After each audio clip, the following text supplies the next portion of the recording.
This video on Victorian architecture is presented by Karen Sue Monagas, a broker associate with Weichert Realtors Coastal 609-338-8274 in beautiful Cape May County, New Jersey.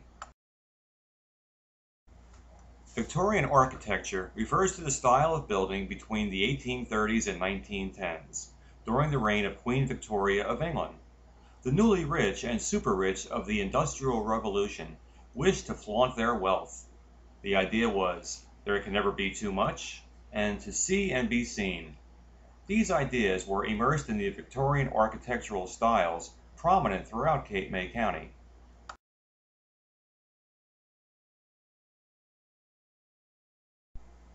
A lady could maintain her pale pallor so popular in the day by staying underneath the many porches. With a wraparound porch, she could be outside for most of the day. Bay windows were also great for being able to keep an eye out for what was going on outside and also to be seen by people walking down the street. Many of the large homes had both private and public areas. The grand foyers allowed for callers to have a place to rest while they were announced to the homeowners. With the fire of 1878 and 30 blocks being razed, new construction boomed. Out of the ashes rose the gorgeous Victorian homes that we see today.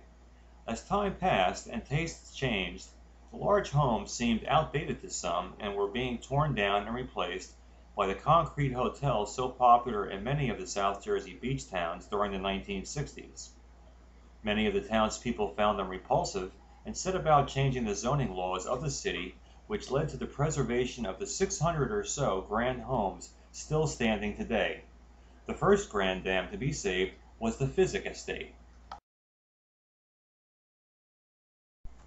Of the different Victorian architectural styles, the Queen Anne 1880s to 1890s is the most elaborate. Look for asymmetrical buildings characterized by steep roofs, turrets, and towers. The porches have turned posts, gingerbread trim, cut balusters with ornamental spindles, and verge board that beautifully decorate the homes. Patterned shingles that mimic fish scales and shark teeth adorn the upper floors of the exteriors.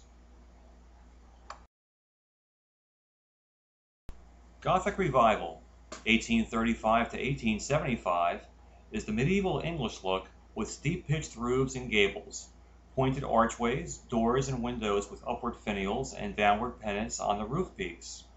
Ornately carved verge board is attached to the projecting edge of the gables. Look for siding that runs vertically rather than horizontally.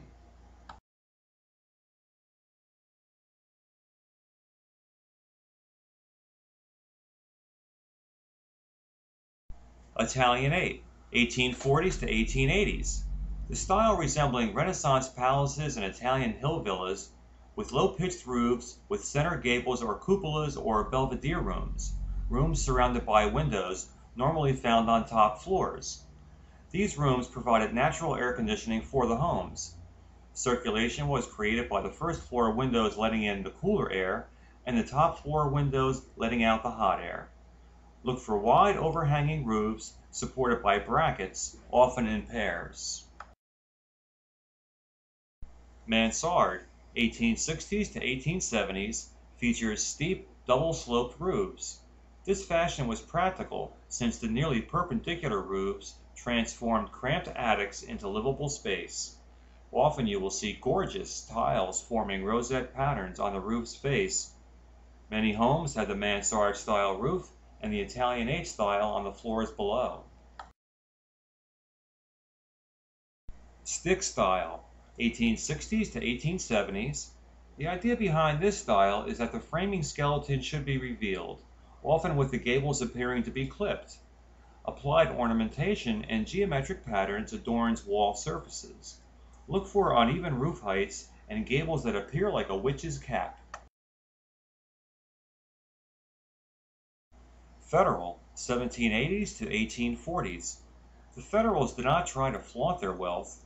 Practicality and simplicity mattered. Steeped pitched roofs with the wide side of the home facing the street, narrow dormers, and narrow doorways. Look for triangular pediments over the front doorways. Colonial Revival, 1890s until World War I.